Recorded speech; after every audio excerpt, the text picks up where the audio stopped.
ቪዚብል የሆኑ የሚታዩ ለውጦች እንዳሉ ይታመናል። ከዛው ጋር ደግሞ አብሮ የሚነሱ ጉዳዮች ደግሞ አሉ። በተለይ የኑሮ ውድነቱ በማህበረሰቡ ዘንድ የሚነሱ ጥያቄዎች ናቸውና ምንድነው መፍትያቸው ይላሉ? ያደገ ካለ ኢኮኖሚ ባንድ ወገን የሚታይ ነገር አለ፣ በሌላ መልኩ ደግሞ የኑሮ ውድነቱ የሚኖሩ ጉዳዮች አሉ። እንዴት አስተሳስረን መፍትሄ ማምጣት እንችላለን ይላሉ? በጣም ሰፋ ያለ ሀሳብ የያዘ ግን ደግሞ መሰረታዊ ጥያቄ ነው። ግን ቀድሜ ወደ አነሳሁልሽ ጉዳይ ነው ይመልሰን። አሁንም የዚህን ጉዳይ እውነታ በየሌየሩ ሽንኩርቱን እየላጠን ካላየን በቀረ የተዛባ ግንዛቤና ያልተስተካከለ ድምዳሜ ላይ እንደርሳለን። ለምሳሌ የኑሮ ውድነትን እንደ ኤግዛምፕል እናንሳ፣ ወይም ኢንፍሌሽንን፣ የዋጋ ግሽበትን። ይሄን አጠቃላይ ኢኮኖሚ ችግር እኛ በሶስት ነው የከፈልነው። እዳ አለ ብዬሻለሁ። ደሞዝ መክፈል አንችልም፣ መበደር አንችልም፣ ፕሮጀክቶች ቆመዋል። ምን ብናደርግ ነው ካለንበት ጣጣ መከራ ወጥተን ወደ ተስተካከለ ነገር ወይም ወደ ተሻለ ነገር የምንገባው ብለን በሶስት ምዕራፍ ከፈልነው። የመጀመሪያው ምዕራፍ ማፍታታት ነው። ፕሮጀክት ተሳስሯል። ብድር መክፈል፣ ብድር መበደር ተሳስሯል። ኤክስፖርት፣ የሀገር ውስጥ የንግድ እንቅስቃሴ ተሳስሯል። ማፍታታት ያስፈልጋል። አቧራውን ማራገፍ ያስፈልጋል። በአንዳንዱ ጉዳይ እሴት መጨመር ያስፈልጋል። በአንዳንዱ ጉዳይ ህግ መቀየር ያስፈልጋል። በአንዳንዱ ጉዳይ ከፈት ማድረግ ያስፈልጋል። እንከፋፍተው፣ ንፋስ ይግባበት። እምክ የሚለው የታሸገውን ነገር ፈታ ፈታ እናርገው የሚል ውሳኔ ነበር የወሰነው። እንግዲህ ለውጡ ከመምጣቱ በፊት ለ10 ምናምን ዓመታት ኢትዮጵያ ውስጥ አጠቃላይ ከ20 ዓመት ያላነሰ ጊዜ ኢንፍሌሽን ኮንቲኒየስሊ እያደገ መጥቷል። ያ የነበረው የአጠቃላይ ኢኮኖሚ የሚታወቅ ሆኖ ኢንፍሌሽን ግን ተቋርጦ ያውቃል። 20 ዓመት ኢንፍሌሽን አንድ ዓመት አጋጥሞ ሲገራ፣ 2 ዓመት አጋጥሞ ሲገራ፣ 3 ዓመት አጋጥሞ ሲገራና 10 15 ሲሆን አንድ አይደለም። በደንብ ስር እየያዘ ስለሚሄድ መልሶ ማስተካከሉን በዛው ልክ ፈታኝ ነው የሚሆነው። አንደኛው ፈተና የነበረብን እዳ መኖሩ ብቻ ሳይሆን ግሽበቱ ለአመታት እያደገ እየቀጠለ ይመጣ ሳይቋረጥ። ይሄ ችግር ነው። ይሄ በሽታ ነው። እዚህ በሽታ ደግሞ ኢንፌክሽን መጣ። ሰው ለታመመበት ጉዳይ መድኃኒት እየወሰደ ሳያገግም ኢንፌክሽን መጣ ማለት ህይወቱን ሊቀጥፍ የሚችል አደጋ መጣ ማለት ነው። ኢንፌክሽኑ ምንድነው? አንደኛው ኮሮና ነው። ገና ምኑንም ሳንይዘው ኮሮና የሚባል ነገር መጥቶ ከሳቢያችን ከጉዟችን የሚያደናቅፍ ሆነ። ኮሮና እንዴት የሚያደናቅፈን? አግዙን ብለናቸው እናግዛችኋለን በርቱ ያሉ ነገራት ኮሮና ሲመጣ የነሱ ጣጣ ገዘፈና የነሱ ችግር በዛና የኛ ጉዳይ ሁለተኛው ችግር ሆነባቸው።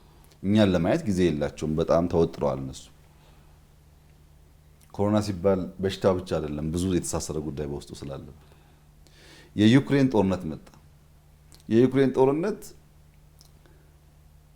ድራማቲክ የሆነ ሺፍት ነው ያለው። ወደ አፍሪካ የፈሰውን የድጋፍ መጠን በከፍተኛ ደረጃ ቀንሶ ወደዛ እንዲሄድ አድርጎታል። በከፍተኛ ደረጃ አቴንሽን የሚሰጡ የሚያግዙ ተቋማት፣ ሀገራት፣ ግለሰቦች ትተውን ወደ ዋናው ጉዳያቸው ገቡ። ኢንፌክሽን ነው። ችግር አለብን። ተደግፈን ከችግሩ እንዳንወጣ ደግሞ ተጨማሪ ችግር ተደረበበት ማለት ነው። ንግድ የሚያስተጓጉል፣ እርዳታ የሚያስተጓጉል፣ ድጋፍ የሚያስተጓጉል፣ ግጭት፣ የሀገር ውስጥ ግጭት ተፈጠረብን። ከግራ ከቀኝ በ3 ወር ገባለሁ በ5 ወር ገባለሁ የሚሉ ኃይሎች ግጭት አበዙብን።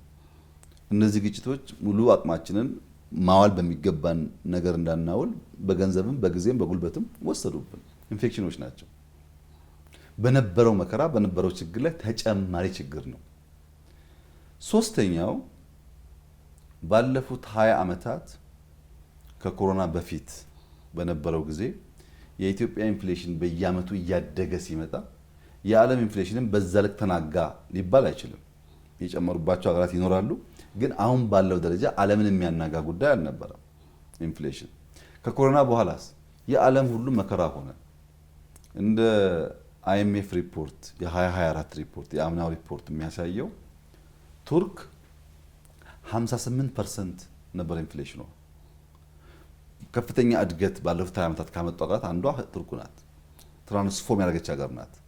ግን ባለፈው ዓመት በነበረው አጠቃላይ ሂደት 58% ግሽበት ነበረባት። ግብጽ 33% ግሽበት ነበረባት። አርጀንቲና ከ200 በላይ ግሽበት ነበረባት። ይሄ የአይኤምኤፍ ሪፖርት ነው።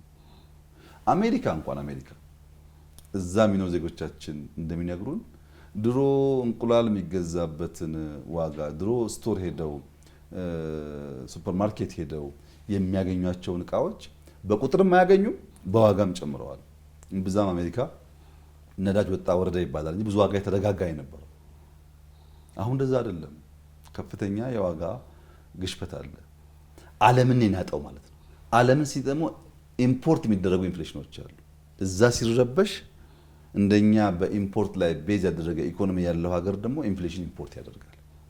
የቆየ ችግር አለን። ላው ላይ ኢንፌክሽን መጣ። ይሄ ችግር ደግሞ ከኛ አልፎ የዓለም ችግር ሆነ።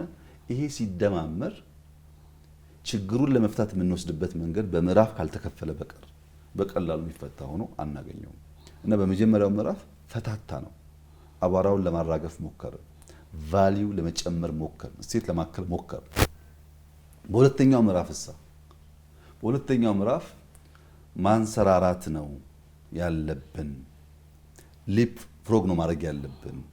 ቀስ ያለው አካሄድ፣ ኢንክሪመንታል የሆነው አካሄድ ካለንበት ችግር አያወጣንም።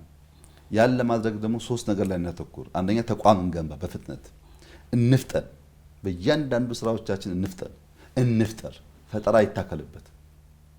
ፈጠራ ከሌለ የፈጠርነውን ነገር ለመከወን ፍጥነት ከሌለ በፍጥነት የሚከውን ተቋም ከሌለ ሊፕፍሮግ ማድረግ አንችልም፣ መዝለል አንችልም።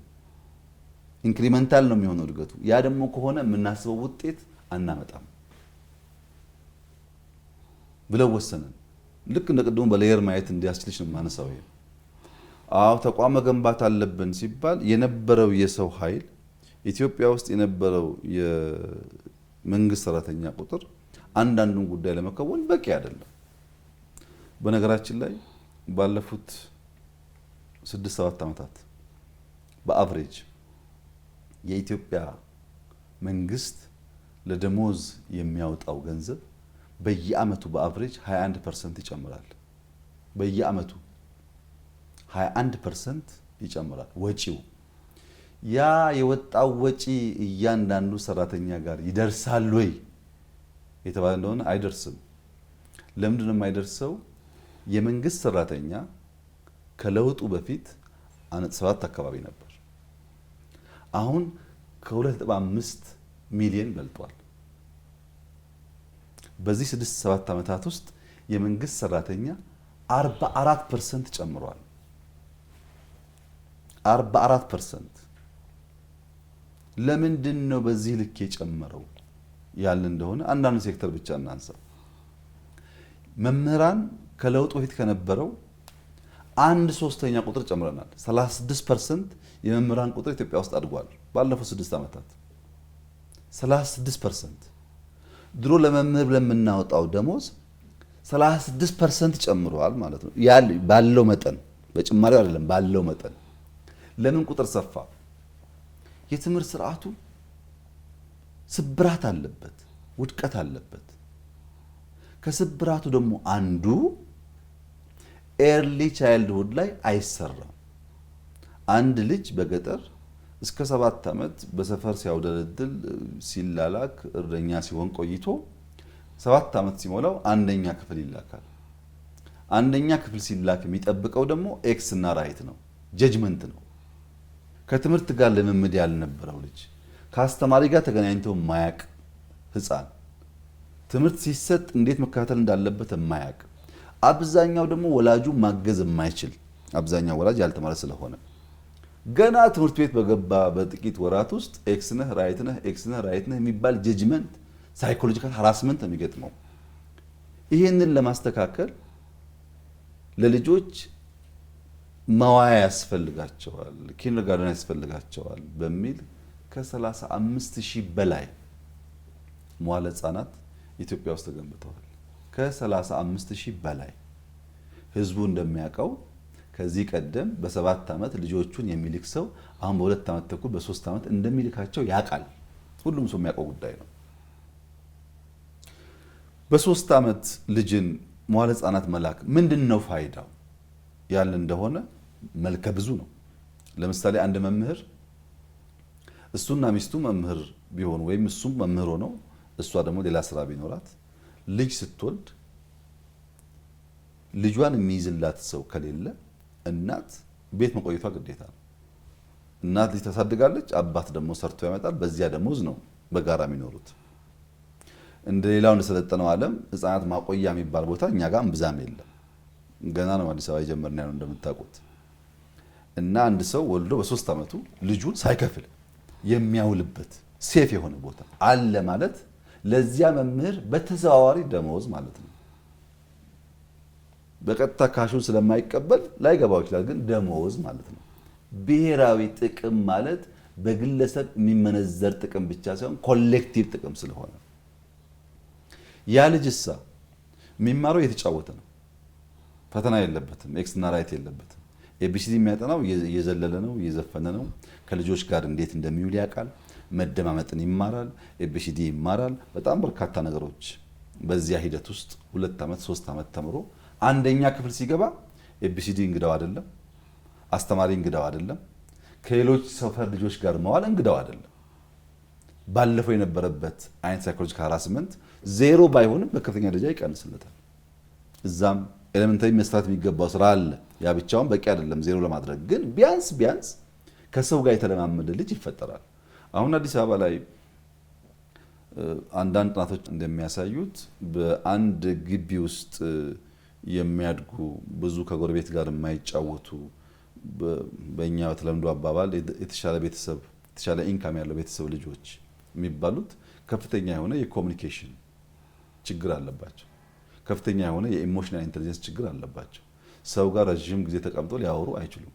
ሀብታሞች ልጆቻቸውን ለቲቪ ሰጥተው፣ ለሰራተኛ ሰጥተው፣ ለግቢ ሰጥተው ከሄዱ ከሰው ጋር እንዴት ሀሳብ እንደሚቀያየር የማያቅ ልጅ ከሆነ ነጋዴም ቢሆን መንግስትም ቢሆን ምንም ቢሆን ያ ሰው ከሰው ጋር ስለሚሰራ የኋላ ኋላ ስብራት መሆኑ አይቀርም። 36% መምህራን ጨምረን አሁን በመቶ ሺዎች መምህራን ካልጨመርን በስተቀር በኤርሊ ቻይልድሁድ የምንሰራው ስራ የተሟላ አይሆንም። ለመገንባት ለቁሳቁስ ለመምህራን ደሞዝ ምን ያክል እንደሚወጣ እንግዲህ አስዩ። ጤና ባለፉት 6-7 ዓመታት 53% የጤና ሙያተኛ ጨምረናል። ከነበረን ጤና ሙያተኛ 53% ጭማሪ ተጨምሯል። ለምን? በየሰፈሩ ጤና ኬላዎች በብቃት ስላልነበሩ ወይም ሐኪም ስላልነበረ ያን ካላስፋፋን በቀር ያሉን የሕክምና መስጫ ጣቢያዎች አሁን ያለውን ፖፑሌሽን ማገዝ አይችሉም። በዚህ ሕክምና ሙያ ላይ የሚሰራ ሰው ደሞዝ ያገኘ ቀጥታ ብትይ ላያገኝ ይችላል። ግን በቀን 50 ሰው 20 ሰው የሚያይ ከነበረ በተወሰነ ደረጃም በየቦታው የሚያግዙ ሰዎች ሲፈጠሩ ያ ቁጥር ይቀንሳል ማለት ነው። ያ ቁጥር ቀነሰ ማለት ሁለተኛ ስራ ይሰራ እድል አገኘ ማለት ነው። ያ ቁጥር ቀነሰ ማለት ብዙ ነገር ለማድረግ ጊዜ ያገኘ ማለት ነው። ይሄ በቁጥር ያለው እድገት ነው። በየአመቱ 21% ጨመረ ስልሽ 21% ገንዘብ ኪሳችን ገባ ላይሆን ይችላል። ግን ተጨማሪ ተቋም ስንገነባ የሰፋ ነገር አለ። ተቋም ባንገነባ ደግሞ የማይመጣ ውጤት አለ። ዘንድሮ ሪፎርሙን ስንሰራ ደሞዝ ጭማሪ ያስፈልጋል፣ ሰዎች ይቸገራሉ ብለን እንደ መንግስት 91 ቢሊዮን ብር ነው የጨመርነው። በዘንድሮ 7 ወር 8 ወር ከጨመር 91 ቢሊዮን ብር ነው የጨመርነው። አጨማመራችን ላይ የኢትዮጵያ መንግስት ሰራተኛ እስከዛሬ በነበረ ሁኔታ ከታች ያለው 1000 ምናምን የሚያገኙ ሰዎች አሉ። እዚህ ፕራይም ሚኒስተር ኦፊስ የሚሰሩ የ1200 ደሞዝተኞች አሉ፣ በየቦታው አሉ። እንደዚህ እንደ ሀገር ሚኒመም ዌጅ አልሰራንም እንደ ሀገር። ቢያንስ ግን በመንግስት እንጀምረው። ሰው 1000 ብር እየበላ አንዳንዱ ልጆችም ስላሉት መኖር ስለሚቸገር ከላይ ያለውን እናሳንሰውና በትክክለኛው የደሞዝ ጭማሪ መጠን ከሄድን ታች እያነሰ ላይ ከፍ ከፍ እያለ ነው በፐርሰንቴጅ ስለሆነ ያንን ገልብጠው ላይ እንቀንስና ታች ያለው ሰው መኖር የተሳነው ሰው ትንሽ ኑሮውን ከፍ እናድርግ ብለን ከ1000 ምናምን ሚኒመም የሚባለው የመንግስት ክፍያ 4800 አስገብተናል። ሚኒመም የሚባለው አሁን ከመንግስት ጨርሰን ወደ ግሉ ሚኒመም ዌጅ እንመጣለን። እየተዘጋጀን ያለነው 4800 ስናስገባ ዝቅተኛ ኢንካም የነበራቸው ደሞዝተኞች 300% በላይ ጭማሪ መጥቶላቸው በደሞዛቸው ውስጥ ላይ ግን ፐርሰንቴጁ ያንሳል። ለምን አነሰ? 91 ቢሊዮን ብር በአመት ኢንጀክት ከማድረግ በላይ ኢትዮጵያ አቅም የላትም። ለምን? ቅድም ያልኳት ናታ ኢትዮጵያ 91 ቢሊዮንም አመጣ ብዙ ነገር ቀናንሳ ነው ያደረገችው። ከዚያ በላይ ቢጨመር ጠቃሚ ነበር፣ በጣም ጠቃሚ ነበር። የኢትዮጵያ ደሞዝ በቂ አይደለም፣ የኔ ደሞዝ በቂ አይደለም። ግን በአንድ በኩል ስብራት እንጠግናለን፣ በሌላ በኩል ደግሞ ለትውልድ ሀገር እንሰራለን ስላል ሰምሃው መስዋዕት ካልከፈልን በስተቀር የምናስበው ነገር ልናሳካ አንችልም። አሁን ዘንድሮ የፌደራል መንግስት ሰራተኛ ፌደራል መንግስት ደሞዝ የሚከፍለው 450 ቢሊዮን ብር በልጧል ከምናስገባው ገቢ። ኖት አምና ዘንድሮ ከምናስገባው ገቢ ግማሹ የሚውለው ደሞዝ ነው። 900 ገደማ ቢሊዮን ብር ገቢ እንጠብቃለን፣ ግማሹ ደሞዝ ነው። በቀረው ግማሹ ነው እንግዲህ ማንኛውም ነገር የሚሆነው። ሰው ደሞዝ ላይ ጥያቄ እንደሚያነሳው ደሞዙን ብትሰሪለት ብታስተካክይለት ደሞዝ ብቻው ምን ያደርግልኛል፣ ጠመኔ ያስፈልገኛል፣ ኮምፒውተር ያስፈልገኛል ማለቱ አይቀርም፣ ለማስተማር ወረቀት ያስፈልገኛል ማለቱ አይቀርም፣ ሐኪምም ቢሆን መድኃኒት ማለቱ አይቀርም። እነሱም ሰፖርት ማድረግ ይኖርብናል። ይሄ በተወሳሰበ ችግር ውስጥ ያለ ሀገር፣ የተከማቸ በሽታና ኢንፌክሽን ያለው ሀገር በአንድ ጊዜ ያንን ጉዳይ ሰብሮ መውጣት ስለሚያስቸግር ፋውንዴሽናል ስራዎች እየሰራን በሂደት በየደረጃ ደግሞ እየፈታን መሄድ ይጠብቃል። ለምንድን ነው እንደዛ የሚሆነው? ኑሮ ውድነትን ማስተካከልና እድገትን ደግሞ አብሮ ማምጣት ማለት አውሮፕላን እየበረረ መጠገን ማለት ነው። መኪና እየተንቀሳቀሰ እየተጓዘ መጠገን ማለት ነው። ለመጠገን መቆም አለበት። ካልቆመ በቀር መጠገን አይቻልም። ለምሳሌ ኢትዮጵያ ውስጥ ያለውን ፕሮጀክት በሙሉ ብንገታ፣ ፓብሊክ ኢንቨስትመንት ቢቆም ምንም ጥርጥር የለውም ኢንፍሌሽን ድሮፕ ያደርጋል። ህዳሴ ሁለት እናቆየው ብንል ድሮፕ ያደርጋል ኢንፍሌሽን፣ ከፍተኛ ሀብት ኢንጀክት ስለሚደረግበት። ያ ማለት ግን ዛሬ የምንኖረው ኑሮ ነገ ላለን ዲማንድ መልስ ሊያመጣ ስለማይዘጋጅ የአንድ ሳምንት እፎይታ ነው፣ አንቲፔን ነው። ወዲያው በሽታው ምናልባት አገር ሽቶ ሊመጣ ይችላል። እያደግን ነው ኢንፍሌሽን ለመግራት እየሰራን ያለ ነው። እድገት እውነቱስ አለ ወይ ኢትዮጵያ ውስጥ? ባለፉት 6 ዓመታት 7 ዓመታት እንግዲህ 6-7 ዓመት ምለው ኮሮናውን ጨምሬ ውጊያውንም ጨምሬ ነው እንጂ እነሱ ከወጡ 6-7 ዓመት አልሞላ። ግን እነሱን ደምረን ስናይ እድገት አለ ወይ ያለ እንደሆነ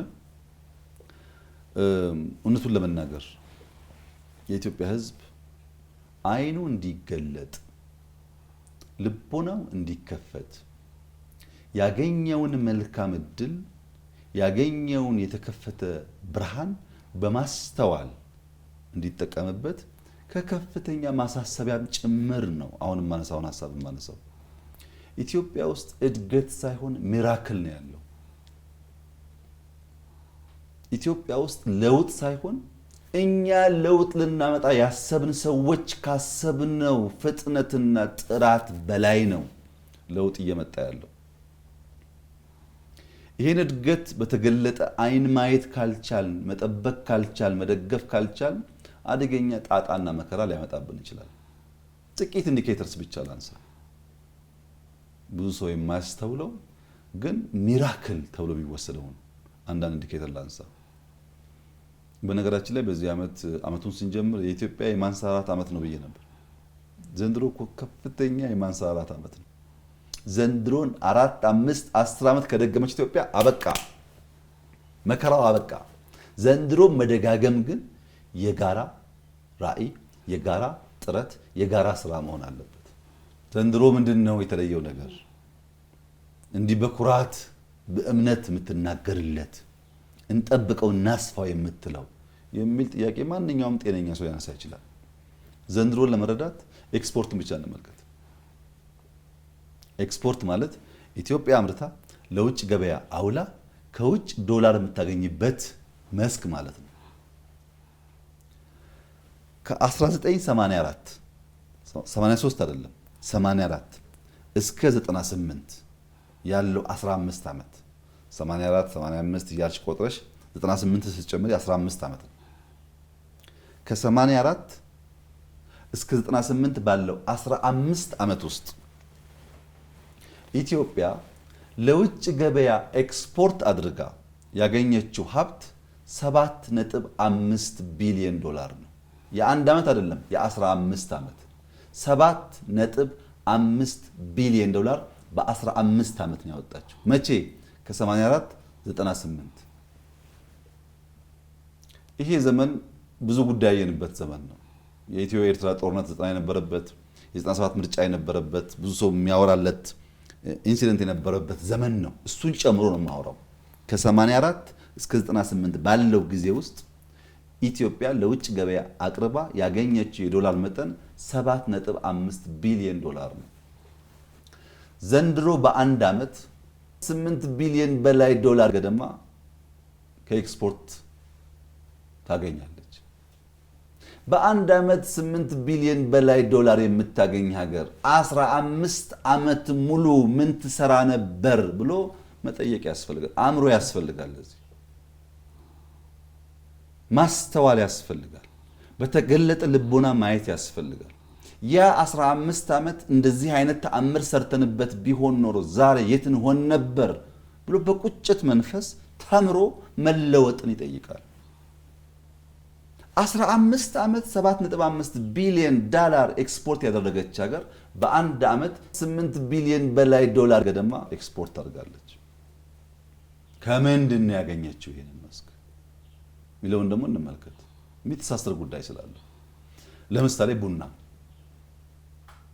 ቡና ከ84 እስከ 98 በ15 ዓመት ጊዜ ውስጥ 3.5 ቢሊዮን ዶላር ነው የሸጠችው ቡና ኢትዮጵያ። 15 ዓመት 3.5 ቢሊዮን ዶላር። ዘንድሮ በአንድ ዓመት 2.5 ቢሊዮን ዶላር ሽጣለች። ምን ማለት ነው? ሁለት ዓመት ውስጥ 5 ቢሊዮን ብትሸጥ በ15 ዓመት ውስጥ ከሸጠችው በብዙ የበለጠ ማለት ነው። ቡና ነው ያልኩት። ከየት መጣ ይሄ? ግሪን ሌጋሲ ነው። ተክለን ነው፣ ደክመን ነው ያመጣ ነው።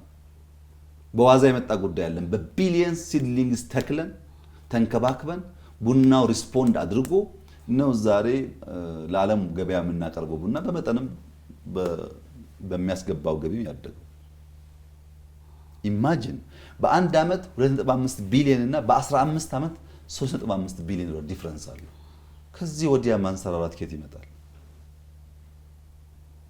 ይሄን መደጋገሙ ነው የሚያስፈልገው እንጂ። ወርቅን እንመልከት። ወርቅ አስደማሚ ነው። ባይዘው አንዱ እቺ ምድር ስባላት፣ እቺ ምድር ሀብት አላት፣ እቺ ምድር የተከማቸ የተደበቀ ሀብት አላት፣ ጥያቄ የለውም። ያንን መንዝረን መጠቀም የሁላችንም ቅዠት፣ የሁላችንም ህልም፣ ምኞት፣ ጸሎት ነው። ከ84 እስከ 98 ባለው 15 ዓመት ጊዜ ውስጥ ኢትዮጵያ በ15 ዓመት ወርቅ ኤክስፖርት አድርጋ ያገኘችው 508 ሚሊዮን ዶላር ነው። 508 ሚሊዮን ዶላር በ15 ዓመት። ዘንድሮስ በአንድ ዓመት 3.2 ቢሊዮን ዶላር አግኝታለች። ስንት እጥፍ? 6 እጥፍ። በአንድ ዓመት ያመጣነው የወርቅ ዋጋ 15 ዓመት ካመጣነው 6 እጥፍ አደገ ማለት ማንሰራራት ካልተባለ ምን ማንሰራራት ይባላል ታዲያ? 15 ዓመት የባከነውን ጊዜ አስቡት። ይሄንን ውጤት 5 ዓመት ከደገምን 10 ዓመት ከደገምን ምን እንደሚያመጣ መገመት ለማንም አይከብድም። ይሄ ኤክስፖርት ነው። ሌሎቹን አስደማሚ ዳታዎች በየቦታው ላነሳልሽ ይችላል። ኢትዮጵያ ውስጥ በከፍተኛ ደረጃ በአይን የሚታይ የሚጨበጥ የሚዳሰስ ለውጥ አለ። ማንም ሰው ካለበት ሰፈር በገጠርም ይሁን በከተማ 5 ኪሎ ሜትር ቢነዳ ቢንቀሳቀስ ለውጥ ያያል። የሚታይ ነው።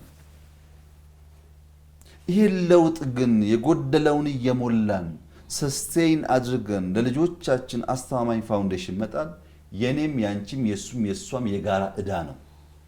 አንዱ ጥያቄ አንዱ መላሽ ሳይሆን የጋራ እዳችን ነው። ማድረግ አለብን፣ መጨከን አለብን፣ መድከም አለብን፣ ዋጋ መክፈል አለብን። ለማን? ለልጆቻችን። ሳንደክም የሚመጣ ውጤት የለም። ይሄን የመሰለ እድገት እያመጣን ኢኳሊ የኢትዮጵያ ኢንፍሌሽን ከ30 ምናምን ገደማ 13.5 ወርዷል። በዚህ ዓመት ከግማሽ በታች አወርደነዋል። ኢንፍሌሽን ከ34 13.5 ወርዶ ኤክስፖርት ገቢ፣ ድህነት ቅነሳ፣ የእዳ ውዝፍ ከጂዲፒያችን አንጻር ዲክላይን ማድረጉ ኢትዮጵያ በብዙ መንገድ ከነበረባት በሽታ ብቻ ሳይሆን ከኢንፍሌሽኑም በማገገም ላይ እንደሆነች ያሳያል። ድና ጨርሳለች ወይ? አልጨረሰችም። እንዲህ በዋዛ ድና የምትጨርሰው ጉዳይ አለ፣ ስብራቱ ብዙ ስለሆነ። ግን የመዳን መንገድ ላይ ነው ወይ ያለችው? ምንም ጥያቄም የለውም፣ ጥርጥር የለውም። የገነባናቸው፣ የሰራናቸው፣ ያሳካናቸው፣ የጨረስናቸው የልጆቻችን እዳ የቀነስንበት ልክ ኢትዮጵያ በማገገም በመዳን ላይ እንዳለች ማንም ሰው አስረጅ ሳይኖር ሊገነዘብ የሚችለው እውነት ነው፣ ሀቅ ነው። እውነትን ደግሞ በዚያ ልክ መቀበል ለማንም ሰው ተገቢ ይመስለኛል። ይሄ ሁለተኛው ነው። ሶስተኛው ምዕራፍ ምንድን ነው ያልሽ እንደሆነ ባህል መገንባት ነው። ኤክስፖርት 8 ቢሊዮን ብለን የዘንድሮ የምንፎክርበት ሳይሆን በሚቀጥለው መድገም አለብን። ቡና የሚቀጥለው መድገም አለብን። ሌሎች ኮሚኒቲ መጨመር አለብን። ኢንዱስትሪ መጨመር አለብን። ማደግ አለበት። ባህል መሆን አለበት። ያ ባህል ሲሆን ያለው መዋዠቅ ይረጋጋል። ያለው የኑሮ ስቃይ አይጠፋም፣ ግን ይሰክናል። ኢንፍሌሽን ሙቪንግ ታርጌት ነው፣ ቋሚ ታርጌት አይደለም። ቋሚ ታርጌት አንድ ያለመሽ ተኩሰሽ ምትመጪው ነው። ኢንፍሌሽን ባህሪው እንደዛ አይደለም፣ ይቀያየራል። የዋጋ ንረት ከልማት ጋር ልማት ባለበት ሀገር ውስጥ ተንቀሳቃሽ ፈተና ነው፣ ተንቀሳቃሽ መከራ ነው፣ ተንቀሳቃሽ ታርጌት ነው። እየተከተሉ ለማጥፋት ኢቮልቭ የሚያደርግ ስትራቴጂ ያስፈልጋል። ከአዲስ መልኩ ከአዲስ ባህሪው ጋር የሚያድግ ስትራቴጂ ይጠይቃል። ለሙቪንግ ታርጌት ቋሚ አላሚ አይሳካለትም። ለሙቪንግ ታርጌት ኢቮልቭ የሚያደርግ ስትራቴጂ የሚከተል አላሚ ግን ያገኘዋል። እኛ በሚንቀሳቀስ ታርጌት ውስጥ ያለን ፈተና አንድ ቦታ ቆመን ሳይሆን እያደግን ኢቮልቭ እያደረግን እንፈተዋለን ብለን እናስባለን። ይሄ ፈተና የመጣባቸው ይሄ ችግር የመጣባቸው ጉዳይ እያንዳንዱ ቤተሰብ ማስተዋል ያለበት ግን ምንም ጥርጥር የለውም የኑሮ ዘያችን በግራም በቀኝም ተነካክቷል። በብዙ ማስረጃ ማሳየት እችላለሁ። በዚያ ምክንያት የሚፈተኑ ሰዎች አሉ፣ የሚቸገሩ ሰዎች አሉ። አሁን በቅርቡ ሐኪሞች ጥያቄ አንስተዋል። አብዛኛው ሐኪም ያነሳው ጥያቄ ሌጂቲሜት ነው፣ ምንም ጥያቄ የለውም። ከደሞዝ ጋር የሚያያዝ ችግር አለብን፣ ሌጂቲሜት ነው። መምህሩም አለው፣ ሌጂቲሜት ነው። ሚዲያም አላችሁ፣ ሌጂቲሜት ነው። እኔም አለኝ፣ ሌጂቲሜት ነው። ስፔሻል አይደለም፣ ብዙዎቻችን የሚነካ ነገር ነው። እንዴት እንፍታው ማስተዋል፣ መስከን፣ ማሰብ ይፈልጋል። ይሄን ደግሞ ለፖለቲካ ዓላማ ለመጠቀም የሚያስቡ ሰዎችም እንዳሉ ታይተዋል። ይሄንን ለማስተዋል ኢትዮጵያ አሁን የተሻገረች ይመስለኛል። ይሄን ለመገንዘብ ብዙ አስረጃ አያስፈልጋትም። በጣም የሚያሳዝነው ነገር ፔሮል ላይ ፈርመው የማያውቁ ደሞዝ በልተው የማያውቁ የደሞዝን ምንጭና የደሞዝን ጠቀሜታ በወጉ የማይረዱ ሳይቀሩ ደሞዝ ጭማሪ እያሉ ሲጮሁ ይሰማል። መጀመሪያ ደሞዝ ለምን እንደሚፈለግ ማገልገልን መማር ያስፈልጋል እና ሐኪሞች፣ አስተማሪዎች፣ ወታደሮች፣ ፖሊሶች፣ ሚኒስትሮች፣ ጠቅላይ ሚኒስትሩ ሁላችንም የደሞዝ ጥያቄ ያለብን በሰከነ መንገድ አቅማችንን እያገናዘብን ምላሽ እየሰጠን መሄድ ያስፈልጋል። ይህን ጉዳይ ግን ከስክነት ከውይይት ከምክክር ከየት እንደምናመጣው ከማሰብ ውጪ መልስ አይገኝለትም። እንዲሁ በጩኸት ብቻ የሚመለስ አይደለም። ሰክነን ማሰብ አለብን። ብንጮህና ብናበላሽስ እናጠፋዋለን እንጂ አናለማው። የጀመርናትን ጭላንጭል እናውድማታለን እንጂ ውጤት አናመጣበት። ለዚያም ሰክነን እንወያያለን። በጋራ ሆነን ዊን ዊን በሆነ አፕሮች ሀገርን በማይጎዳ መንገድ መፍትሄ እያበጀንለት እንሄዳለን። ትክክለኛ ጥያቄ ከስሁት ስታቢዎች ጋር ሲቀላቀል ስሁቶቹን እያጠፋን ትክክለኛውን ደግሞ ደረጃ በደረጃ እየመለስን ሙቪንግ ታርጌት ቢሆንም ሰምሃው ያለውን መከራ እየቀነስን በመሄድ ኢኮኖሚውም እያደገ ኢንፍሌሽን የሚቀንስበትን መንገድ እንከተላለን ብዬ ነው የማስበው ነው። እዚሁ የኢኮኖሚ ጉዳይ ላይ እስኪ ቆይታ እናድርግ ትንሽ ዘለግ ያለ። ክቡር ጠቅላይ ሚኒስትር፣ ኢትዮጵያ የተሟላ የማክሮ ኢኮኖሚ ትግበሯን ተቀላቅላለች እንግዲህ በቅርቡ ይህንን ሪፎርም ተከትሎ ግን የሚነሱ ትችቶች አሉ። ይህ ሪፎርም በተጽዕኖ የመጣ ሪፎርም ነው እንጂ ኢትዮጵያዊ ሪፎርም አይደለም የሚሉ ሀሳቦች ይሰነዘራሉ። እዚህ ላይ ምን ይላሉ እርስዎ? ማንም ሰው ምግብ ከማዘዝ በፊት ሜኑ ማገላበጥ አለበት። ስለ ራበው ብቻ ሬስቶራንት ሄዶ ምግብ አይልም። ወይ ሽሮ ወይ ምስር ወይ ቀይ ወጥ ይላል። ሜኑ ማየት አለበት። የተቸገረ ሰው ለችግሩ ማስታገሻ የሚሆነው ነገር በሆነ ሌቭል ማወቅ አለበት። እኛ ኢኮኖሚክ ሪፎርም ኢትዮጵያ ያስፈልጋታል፣ ያለችበት ሁኔታ አደገኛ ነው ያልነው አይኤምኤፍ የሚባል ተቋም ጋር መነጋገር ሳንጀምር ነው። በነገራችን ላይ ቢሮ ገብቼ የመጀመሪያው የኢህአዴግ የብልጽግና አይደለም የኢህአዴግ ስራ አስፈጻሚ ስብሰባ ኢኮኖሚክ ከፈት የሚል ውይይት ነበር የመጀመሪያው። በዛ ጊዜ ነው አይኤምኤፍ ጥቁር ይሁን ነጭ በአካል የማግኘት እድል አልነበረኝም። ሁለተኛ በመደመር መጽሐፍ ላይ ቁልጭ ብሎ ተቀምጧል። ኢኮኖሚያችን ቅድም እንዳልኩ ተሳስሯል። ገንዘብ ኦቨር ቫልዩድ ሆኖ ከዓለም ጋር ሊያገበያይ በማይችል መንገድ ታንቆ ኢንቨስትመንት በከፍተኛ ደረጃ እንዳይመጣ አድርጎ በተጨናነቀበት ሁኔታ የሆነ ነገር ካልተፍታታ በቀር ነገሩ እንደማይቀጥል ይታወቃል። እና በቀጥታ ከአይኤምኤፍ ወይ ወርልድ ባንክ የሚያያዝ ጉዳይ ሳይሆን የኛ ችግር የኛ መከራ ሜኑ ማገላበጥ ግድ ብሎት ነበር። ሜኑ ስናገላበጥ ግን በአንዳንድ ሰው ባህሪ እንደምታውቂው ቀጥታ ከሜኑ ላይ ያለውን አንብቦ አያዝም። ሽሮ መርጦ እንደሆነ ሽሮአችሁ ግን እንዴት ነው ይላል። ሽሮአችን እንደዚህ ነው እንደዚያ ነው ይባላል። ከሽሮ ይልቅ ምስር ብታዝ ይባላል። ሽሮአችን ያደረ ነው ትኩሱ ይሻላል ይባላል። ሜኑ ቢያይም ሜኑ ቢያገላብጥም አስፈላጊ ሆኖ ሲገኝ ደግሞ ምክር ይጠይቃል። እኛ መክፈት እንዳለብን ስናምን በጣም በስፋት ትምህርት ለመቅሰም ሞክረናል።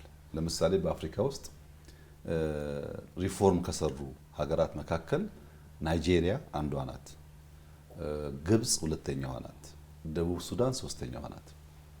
ናይጄሪያና ግብጽ የተሻለ ኢኮኖሚ በንጽጽር ከፍ ያለ ጂዲፒ ያላቸው ናቸው።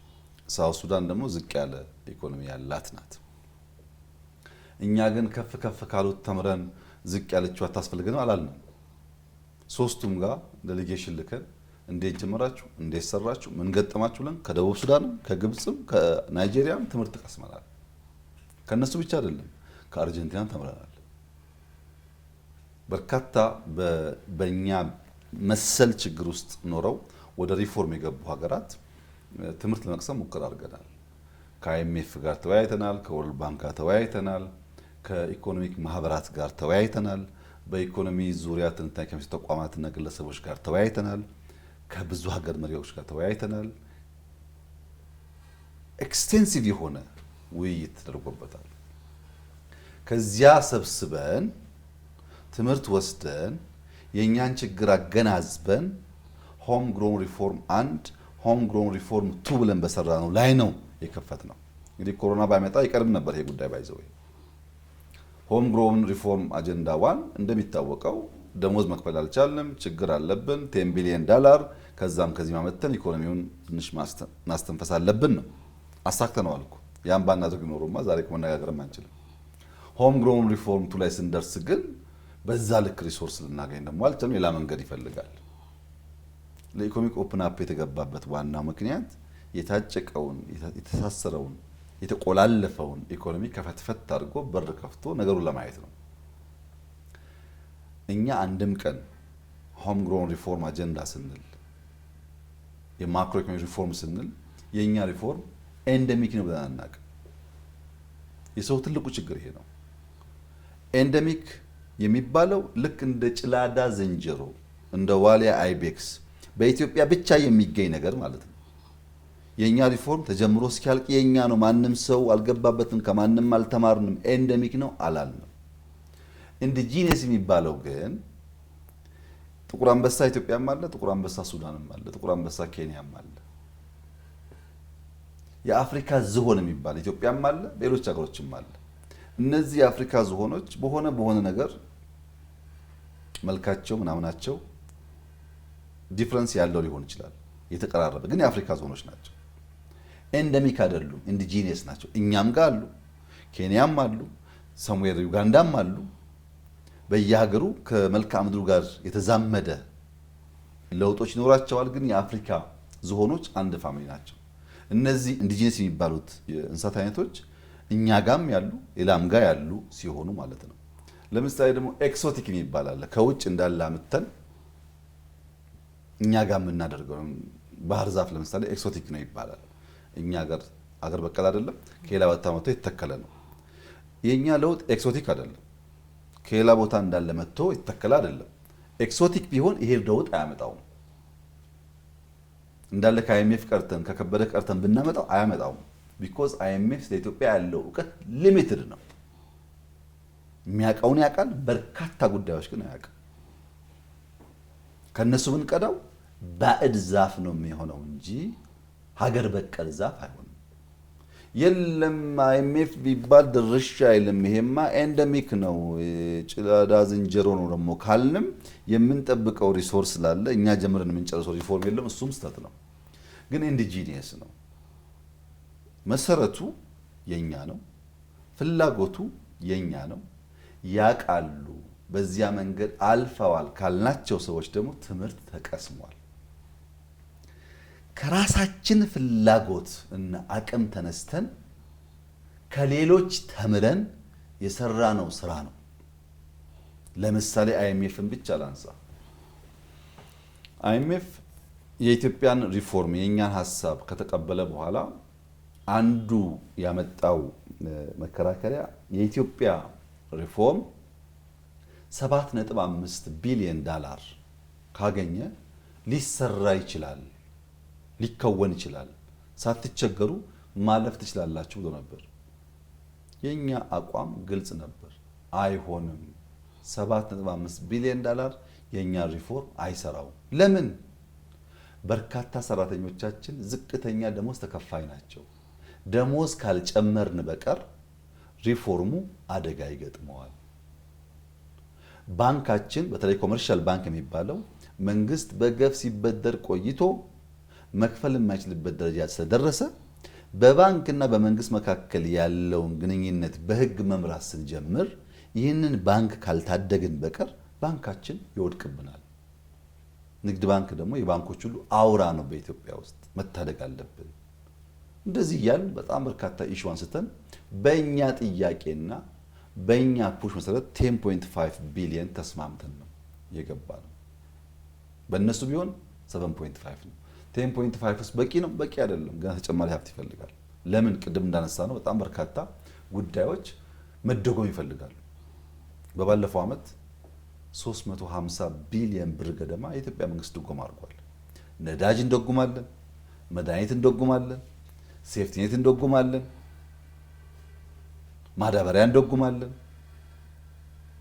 ሰው እንደሚያስበው እኮ አይደለም። ብዙ ነገር ተደጉሞ ነው የሚሄደው። ያ ድጎማ ሰስቴን ለማድረግ ኢትዮጵያ ያላት አቅምና ገቢ መታየት አለበት በሚል አርጊው አድርገን 10.5 3.5ቱን ከአይኤምኤፍ 3.5ቱን ከወርልድ ባንክ 3.5ቱን ደግሞ በየኛ ዕዳን ሪስትራክቸር በማድረግ የክሬዲተርስ ኮሚቴ የሚባሉ አሉ፣ ፈረንሳይና ቻይና የመሩት። በእነሱ አማካኝነት ዕዳችን ተሸጋሽኮ ያ በገፍ ስንበደር የነበረው ዕዳ እንደተቆሎ እንዳይሸጋገርብን በሚቀንስ ምን ማለት ነው? ዕዳ ሪስትራክቸር ባይሆን 2 ቢሊዮን መክፈል ከነበረብን ሪስትራክቸር ሲሆን 1.5 እንከፍላለን ማለት ነው። አውቶማቲክ ነው ሪስፖንሱ። ይሄን ተደራድረን ተጨቃጭቀን በብዙ ውጣ ውረድ ውስጥ ነው የተወሰነው ማለት ነው። ከተወሰነ በኋላስ ቅድም እንዳነሳሁት በኤክስፖርት በገቢ በኢንፍሌሽን ባመጣነው ውጤት ብቻ አይደለም። ሪሰንትሊ በዋሽንግተን የወርልድ ባንክ እና አይኤምኤፍ አኑዋል ስብሰባ ነበር። በዚህ አኑዋል ስብሰባ አይኤምኤፍ እና ወርልድ ባንክም ሌሎች ሀገራትም የአፍሪካ ሀገራትም በአንድ ድምፅ ሬኮግናይዝ ያደረጉት ያወደሱት ሪፎርም የኢትዮጵያ ሪፎርም ነው። ለምን? በጣም በእውቀት በጥበብ በማስተዋል በምክር ነው የተመራው። ዘ ሞስት ሰክሰስፉል ሪፎርም ነው የተባለው በእነሱም አይን በእኛም አይን። የ15 ዓመቱን ኤክስፖርት በአመት ያመጣ ነው በሪፎርም ነው። አልሰራም የሚባለው ያ ባይሆን ኖሮ ነው። ከአይኤምኤፍ የቀዳ ነው ኤክሶቲክ ቢሆን ኖሮ ደግሞ በዚህ ልክ ውጤት ማጣቱን እጠራጠራለሁ። ምክንያቱም የእኛን ሁኔታ ከኛ በላይ ስለማያውቁ የኢትዮጵያ ኤሊትስ በጥቅሉ ላለፉት 50 60 70 80 ዓመታት የኢትዮጵያን መደህየት፣ የኢትዮጵያን ማነስ፣ የኢትዮጵያን መቸገር ሲያዩ በተለይ ወጣ ብሎ ሲያዩ አይቆጩም፣ አይንገበገቡም ማለት እኮ አይደለም። ሁሌ ይቆጫሉ። ጃፓን ሄደው ካዩ በኋላ ጃፓን እንደምን ሰለጠነች ይላሉ። ያስባሉ፣ ያስተላስላሉ፣ ይጽፋሉ፣ ያስተምራሉ። አንዳንዶች አውሮፓ ሄደው፣ አንዳንዶች አሜሪካ ሄደው፣ አንዳንዶች ደቡብ አፍሪካም ሄደው ቀንተው ይመለሳሉ። ነገር ግን ጃፓን እንደምን ሰለጠነች፣ ፈረንሳይ እንደምን ሰለጠነች፣ ሲንጋፖር እንደምን ሰለጠነችን ማወቅ አስፈላጊ ቢሆንም ኢትዮጵያ ስለምን ደህየችን አውቀን እስካልመለስን ድረስ ውጤት አያመጣም።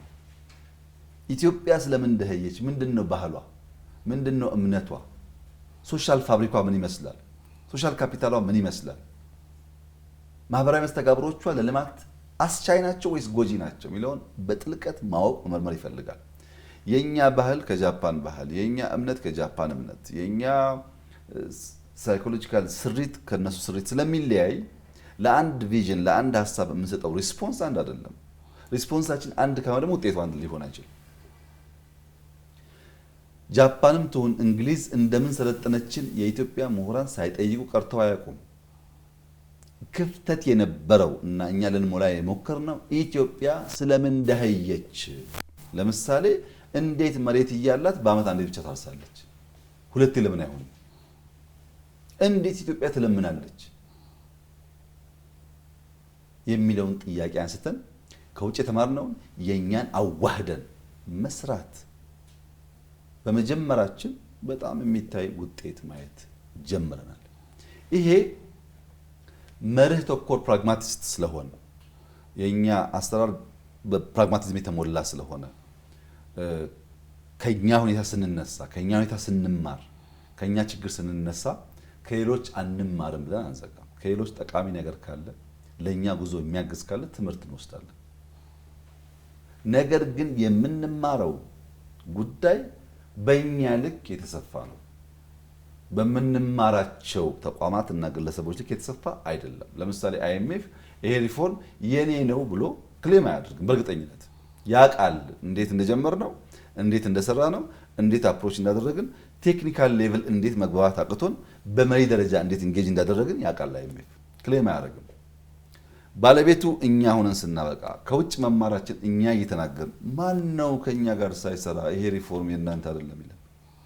የት ነበር ሪፎርሙ ሲሰራ? የት ነበር ስንጨቃጨቅ? የት ነበር ስንነጋገር?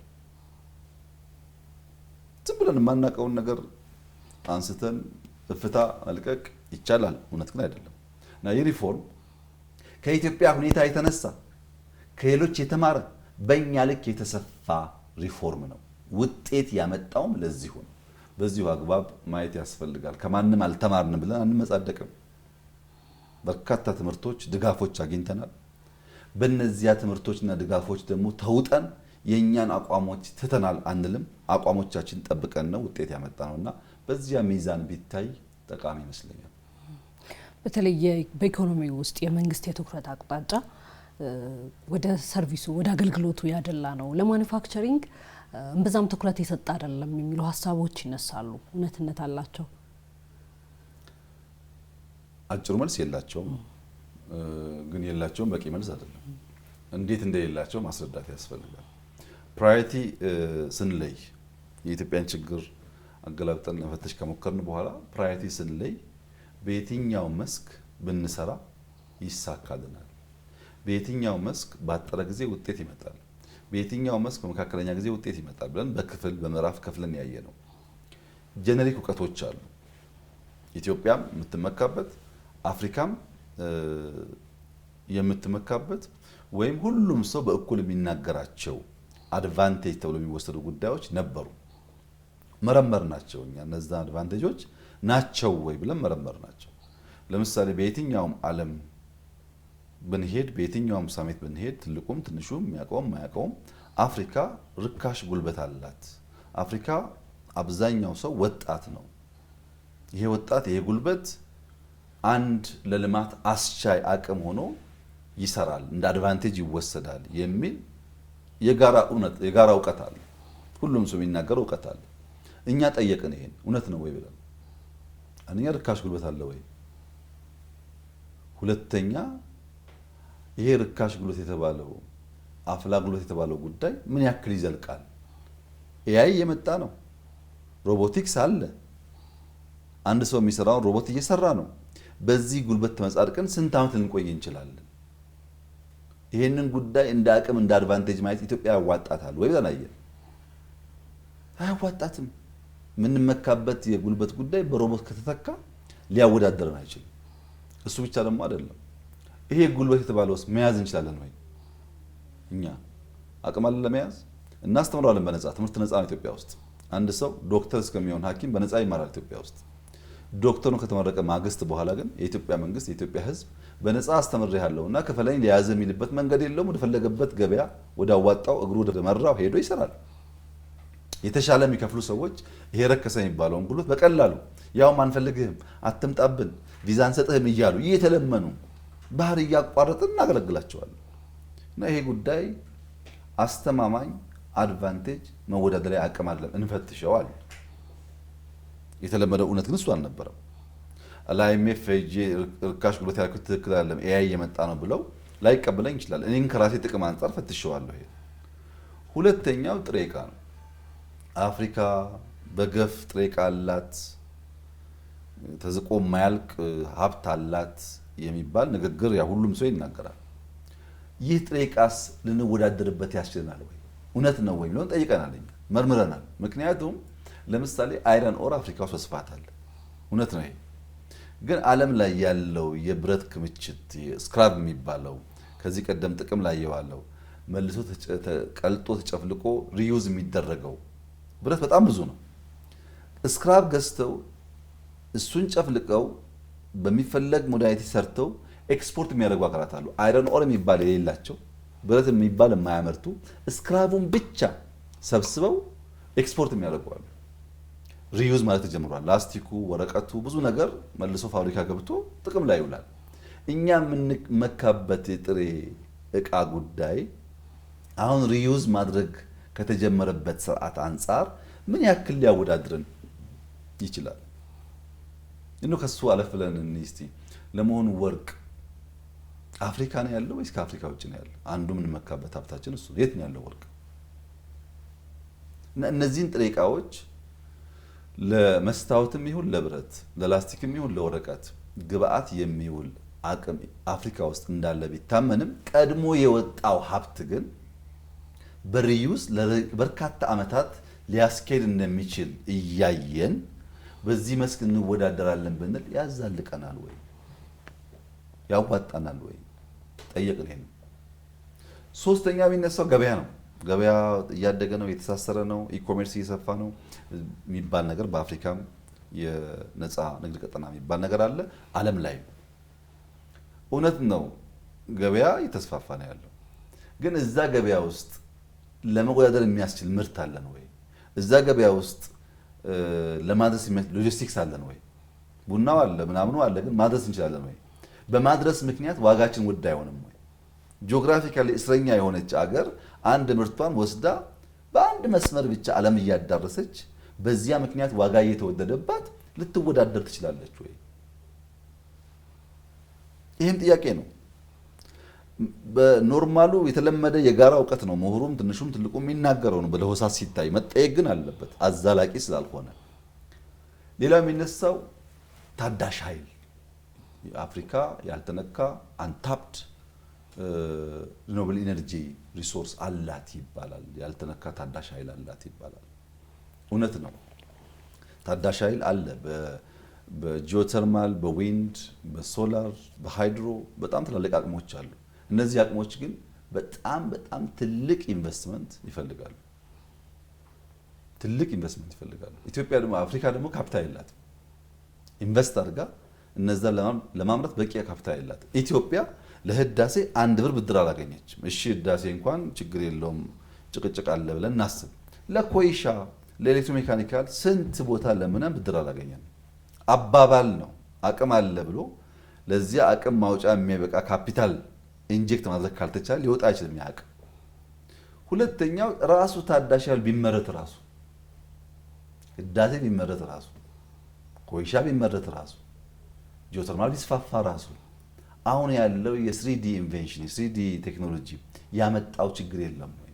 ከዚህ ቀደም አንድ ሰው መኪና ለመስራት በጣም ትላልቅ ሼል ያስፈልገዋል። በዚያ ውስጥ ነው እያንዳንዱ ፓርት እየተመረተ ተገጣጥሞ መኪና የሚሆነው ወይም ትላልቅ ሄቪ ኢንዱስትሪ የሚሰራው። አሁን 3D እያንዳንዷን ፓርት በኮምፒውተር ሰርቶ ፕሪንት ስለሚያደርግ እቺን በምታክል ቤት ውስጥ እያንዳንዱ ፓርት ሊመረት ይችላል። ቢኮዝ እንደ ከዚህ ቀደም በሞልድ አይደለም የሚሰራው፣ በ3D ነው የሚሰራው። ይሄ የኢንዱስትሪን ሳይዝ ቀንሷል። የኢንዱስትሪን የኢነርጂ ፍላጎትም ቀንሷል። በስፋት ደግሞ እየቀነሰ ይሄዳል። በሚቀጥሉት ዓመታት ኢንዱስትሪ ከኢነርጂ የሚፈልገው ፍላጎቱ እየቀነሰ ነው የሚሄደው፣ ሳይዙም ኢነርጂውም። ኢነርጂ ለመቀነስ የማይሰራ ምርምር የለም። የኢነርጂ ሎስ ለመቀነስ የማይሰራ ምርምር የለም ዓለም ላይ።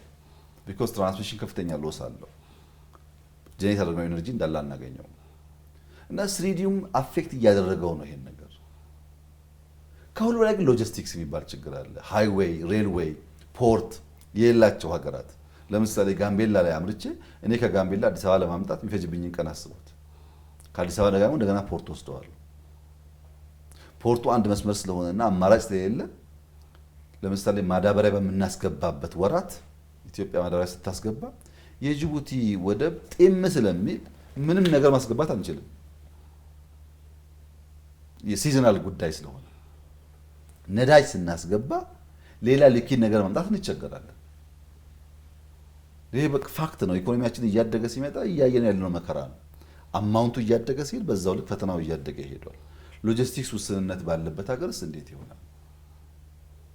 እነዚህን ጉዳዮች መርምረን ጠይቀን መጨረሻ የደረስንበት ጉዳይ ብዝሃ ዘርፍ፣ ብዝሃ ተዋናያን፣ ብዝሃ ተጠቃሚ ካላደረግነው በቀር በአንድ ሴክተር ላይ በአንድ ሴክተር ላይ ዲፔንድ ያደረገ ኢኮኖሚክ ሙቭመንት የኢትዮጵያን ስብራቶች አይጠግንም ብለን እንደመደም።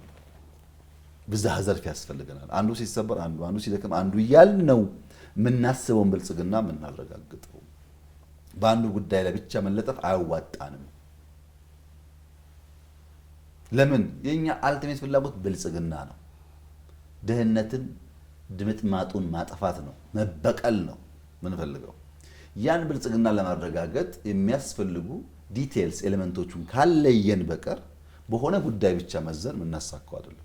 አንድ ሰው ምጣድ ሳይኖረው እንጀራ መጋገርን ማሰብ አይችልም። እንጀራ ለመጋገር ጤፍ ያስፈልጋል።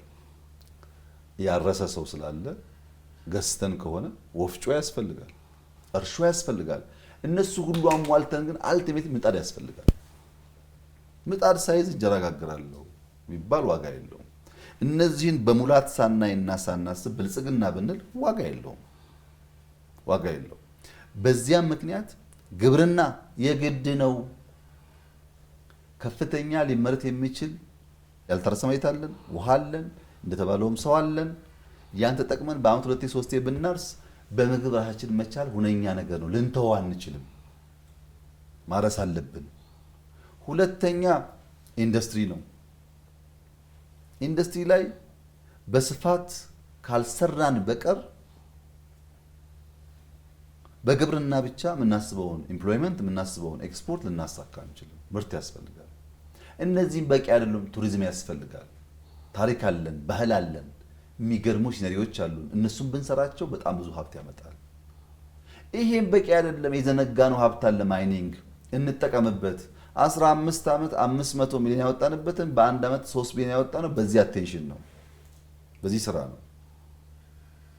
በ15 ዓመት 3.5 ቢሊዮን የነበረውን ቡና በአመት ይሄን ያክል ያመጣነው በዚህ በግብርና ትኩረታችን ነው፣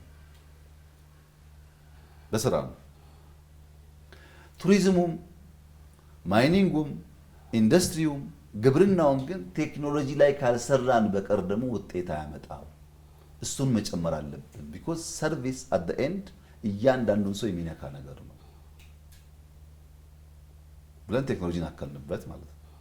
ቴክኖሎጂን ካከልን በኋላ አምስቱን ዘርፍ ከለየን በኋላ ሌሎች ዘርፎች ግን ዋጋ የላቸውም ማለት ነው። እንዴ መንገድ አንሰራም? እኛ ኢነርጂ ላይ አንሰራም እንዴ? እንደ ኢትዮጵያ ኢነርጂ ላይ የሚሰራ ሀገር አለ እንደ አፍሪካ ውስጥ? 27 28 ሺህ ኪሎ ሜትር አስፓልት እኮ ይሰራ ያለ ነው እኛ ዛሬ። እዚህ አዲስ አበባ እኮ በ100 ኪሎ ሜትር አስፓልት ይሰራ ያለ ነው። የፕራዮሪቲ እኮ መሆን ይችላል። ባለፉት 5 ዓመታት የሰራ ነው ሃውሲንግ ቤት እኮ 15 ዓመት ከተሰራ ይበልጣል። ምንም ጥያቄ የለው። አይሰሩም ማለት አይደለም። ዋናው የልማት ፒላሮቻችን ግን 5 ናቸው፣ ብዝሃ ዘርፍ ናቸው። ኢንዱስትሪ ስላልሽ ግን ኢንዱስትሪ ብቻ እንመልከት። ኢንዱስትሪ ኢትዮጵያ ታምርት ያልነው ኢትዮጵያ ውስጥ ያሉ ፕላንቶች፣ ፋብሪካዎች 47-48% ገደማ ብቻ ያመርቱ ነበር። ካላቸው አቅም ከ50 በታች ያመርቱ ነበር። ግማሹ መሬት ይቸግረዋል፣ ግማሹ ኢነርጂ ይቸግረዋል፣ ግማሹ ፋይናንስ ይቸግረዋል፣ ግማሹ ስፔር ፓርት ማስገባት ዶላር ይቸግረዋል። ብዙ ምክንያት አለው። ይሄን በሴክተር ሰብ ሴክተር በፋብሪካ ደረጃ እያገዝን እየፈታን አሁን 65% ደርሰናል። ምን ማለት ነው? 50 የማይሞላው የማምረት አቅማችን 15% ከነበረው ፋብሪካ ብቻ የጨመር ነው ማለት ነው።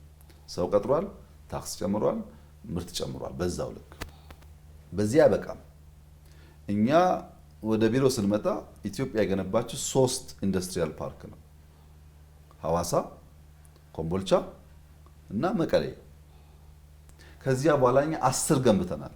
10 ኢንዱስትሪያል ፓርኮች አሁን 13 አለ።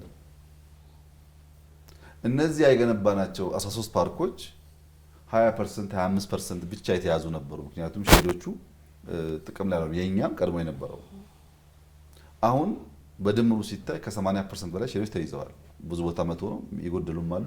ከ80% በላይ ኢንዱስትሪያል ፓርኮቻችን ሼዶቻቸው ስራ ይሰሩ ነው፣ ፋብሪካ ተክሎ ስራ ይሰሩ ነው።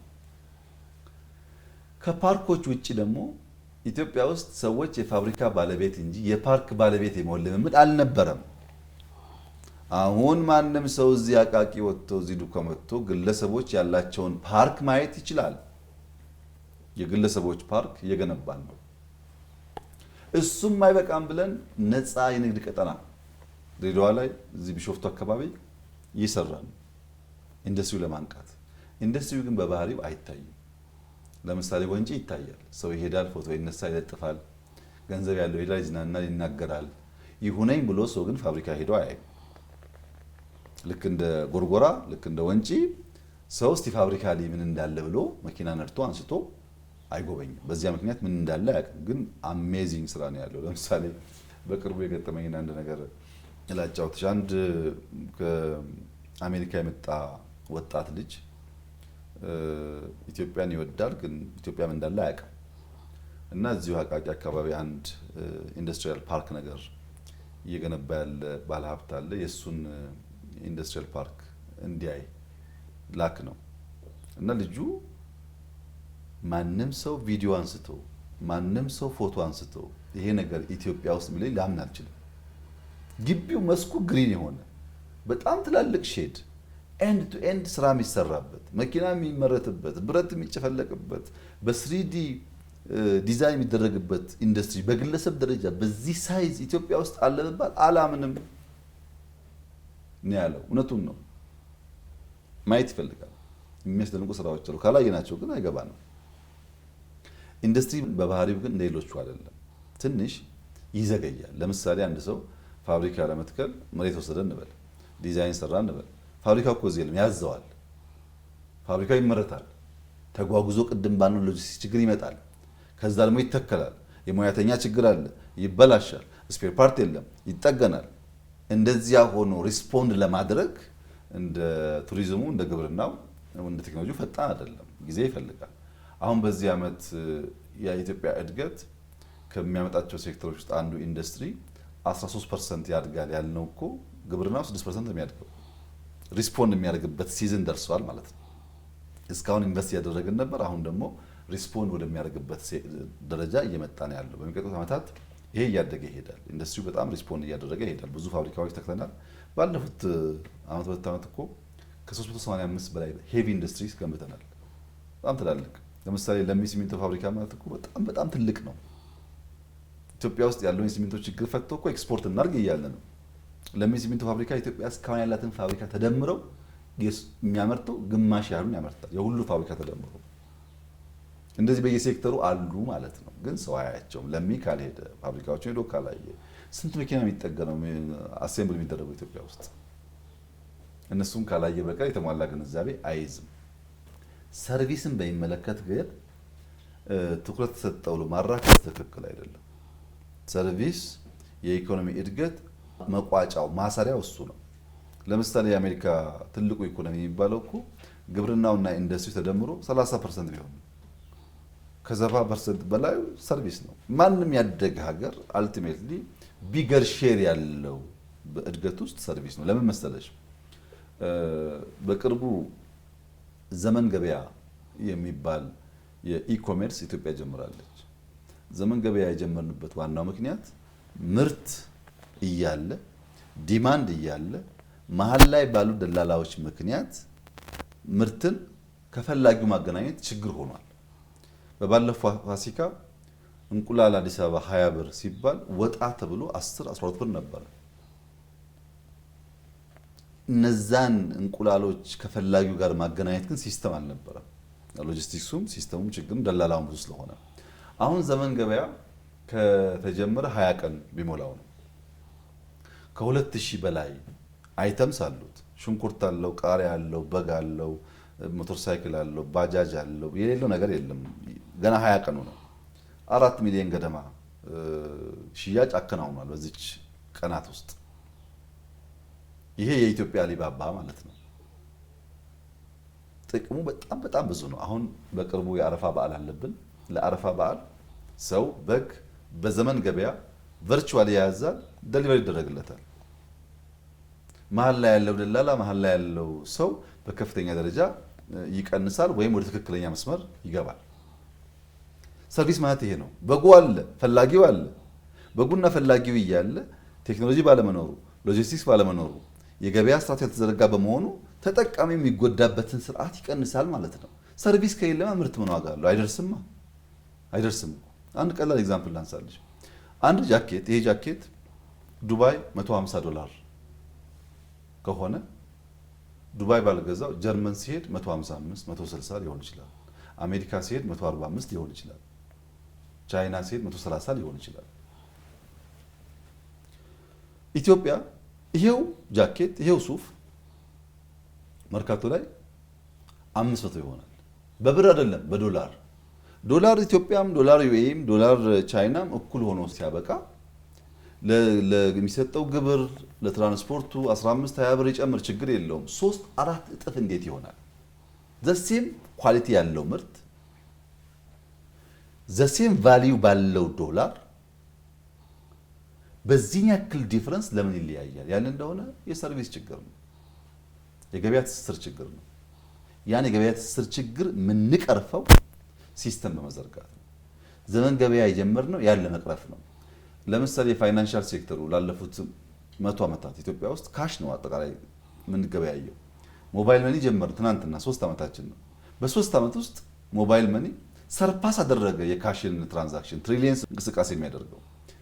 ድሮ አንድ ሰው ብድር ለመበደር መታወቂያ አምጣ፣ ፎቶ አምጣ፣ ወላጅ አምጣ የሚባለውን ነገር ቨርቹዋሊ በሞባይል መበደር የሚችልበት እድል ማግኘት ማለት ለፋይናንሻል ኢንክሉዥን ሐሳብ ያላቸው ሰዎች ሐሳባቸው እንዲወለድ ለማገዝ ከፍተኛ ጥቅም አለው።